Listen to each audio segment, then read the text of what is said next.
chegou o dia da minha promoção. Mas como a cultura do reino tem uma lógica invertida da mentalidade secular, hoje sou promovido à escravidão.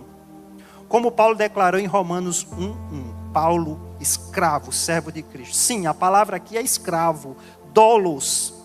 E é isso que hoje eu me torno, com temor e tremor, um escravo de Cristo, a serviço de sua vontade, para o bem do seu corpo, para o bem do seu povo. Quero inicialmente dizer que não planejei esse dia. Não sonhei em ser um ministro da palavra. Aliás, sou daqueles que acreditam que uma vez entendendo o ministério cristão, de uma perspectiva verdadeiramente bíblica, é impossível que alguém em sã consciência escolha essa carreira para a sua vida. Quem escolheria um ofício em que se exige sofrimento e renúncia pessoal? Jesus disse, se alguém quer ser meu discípulo, negue a si mesmo, tome diariamente a sua cruz e siga-me.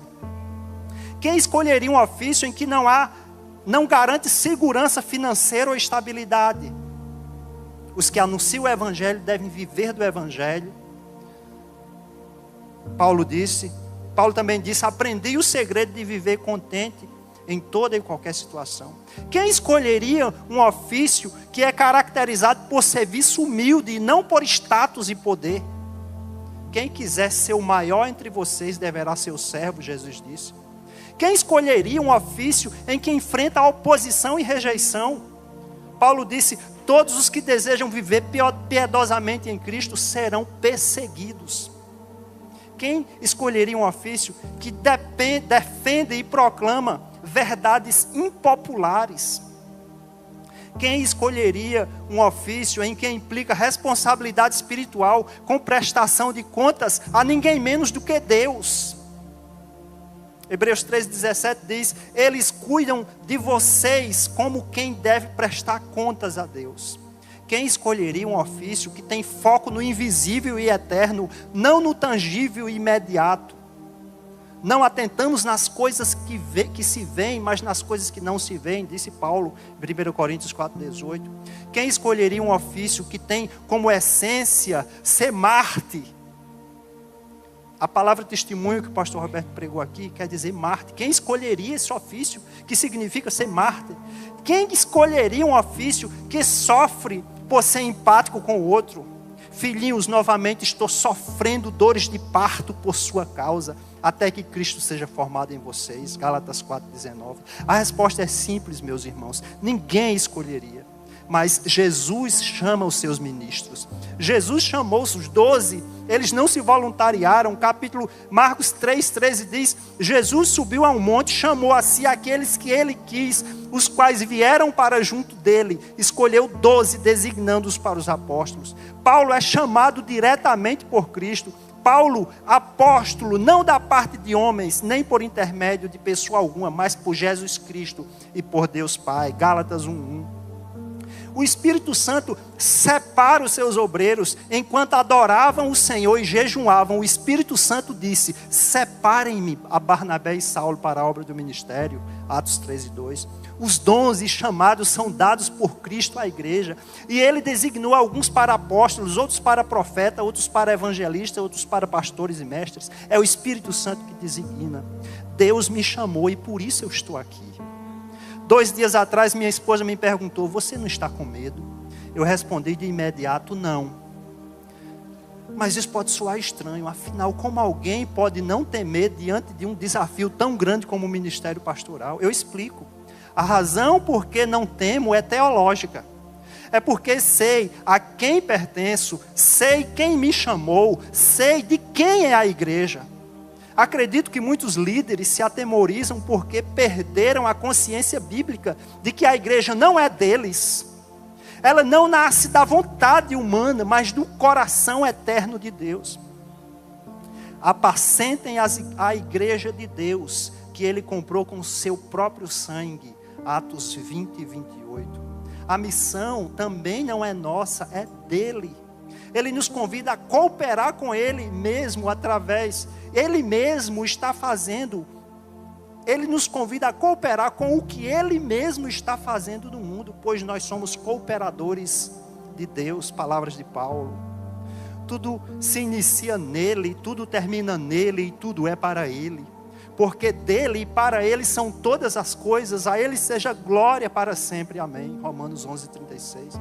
O resultado do trabalho pertence a ele. Eu plantei, Apolo regou, mas é Deus quem faz crescer, 1 Coríntios 3:6.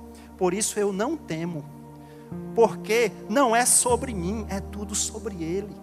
Se me rejeitarem, estão rejeitando aquele que me enviou. Quem ouve vocês está me ouvindo, Jesus disse. Quem os rejeita, está rejeitando vocês. Quem rejeita vocês, está me rejeitando, aliás. Se me elogiarem, o louvor deve ser dado a ele. Não a nós, Senhor, não a nós, mas ao teu nome seja glória. Ele me chamou, e porque ele me chamou, eu estou aqui, com paz, com temor santo, mas sem medo, porque a obra é dele, a glória é dele, o sustento também vem dele. Como eu sei que Jesus me chamou? Não por um sonho, uma visão ou qualquer sinal extraordinário. Eu sei que fui chamado porque eu o amo. Porque eu amo a sua palavra e porque amo as pessoas pelas quais ele morreu. Simão, filho de João, você me ama? Então cuide das minhas ovelhas, Jesus disse. Jesus deixou claro que o ministério pastoral nasce do amor por ele. O chamado não é uma questão de ambição, nem de carreira, é uma resposta de amor. E quem ama a Cristo, ama a quem ele ama, a sua palavra e o seu povo. Por isso, quando olho para dentro de mim e vejo esse amor pelas Escrituras, esse desejo ardente de conhecê-lo e ensiná-la, de conhecer as Escrituras e ensiná-las com fidelidade, eu reconheço, isso não vem de mim, foi gerado por Deus. E quando olho para as pessoas, para a igreja, para os perdidos, para os feridos, e percebo em meu coração um cuidado, uma compaixão, uma urgência de servi-lo, eu entendo, isso é evidência do chamado de Cristo em mim. Ao ver as multidões, teve compaixão delas, Jesus disse em Mateus 9:36, Mateus disse. Então, como eu sei que Jesus me chamou? Porque há dentro de mim um amor que eu mesmo não conseguiria produzir. Um amor que me constrange, que me empurra, que me quebranta. Um amor que me leva a dizer, ai de mim se não pregar o Evangelho. Sim, o ministério é exigente. Sim, há peso, há responsabilidade, há renúncia. Mas também há alegria. Uma alegria que não se explica, só se experimenta. É a alegria de ver vidas sendo alcançadas pela graça, de ver os olhos se abrindo, os olhos das pessoas se abrindo para a verdade, de ver lágrimas se tornando esperança, de ver um pecador dizer, agora entendo, agora sou de Cristo. É a alegria de saber que mesmo sendo pó, somos instrumentos nas mãos de Deus. É a alegria de abrir a Bíblia e dizer, assim diz o Senhor.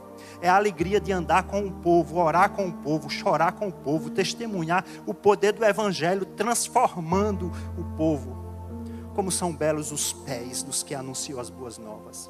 Essa é uma obra excelente, meus irmãos. Não porque o obreiro, a obra é excelente, não porque o obreiro seja excelente, mas porque o Senhor da obra é glorioso e nos permite participar do que Ele está fazendo no mundo. A alegria do pastor não está nos elogios, nas conquistas visíveis, nas posições. A alegria do pastor está em ver Cristo sendo formado nas pessoas. Portanto, meus irmãos, especialmente minha igreja que está aqui, hoje eu me coloco em submissão a vocês. Hoje eu renuncio os meus próprios sonhos.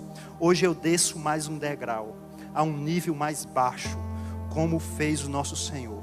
Hoje eu me ajoelho para lavar os pés dos meus irmãos, porque meu Jesus fez assim. Hoje eu vou para o final da fila, pois quem quiser ser o primeiro, seja o último e servo de todos. Quanto ao meu título, aos que dizem, eu não vou me acostumar a lhe chamar de pastor, porque eu lhe conheço de tanto tempo, não se sintam obrigados a me chamar de pastor. Pode fazer isso se quiserem, mas saibam, não é o título que me define. Se o maior entre os profetas declarou, é necessário que ele cresça e que eu diminua. Se o apóstolo Paulo, mesmo com a autoridade apostólica, se apresentava como escravo. E se o nosso mestre por excelência não se apegou à sua glória, mas esvaziou-se e desceu até nós, porque eu, na qualidade de servo, deveria me apegar a um título. Minha função pastoral não me torna especial. O que há de especial em mim é somente aquele que me chamou. Sou Gilbervânio, escravo do Senhor, chamado para servir, chamado para amar, chamado para morrer, se preciso, pela causa do Evangelho.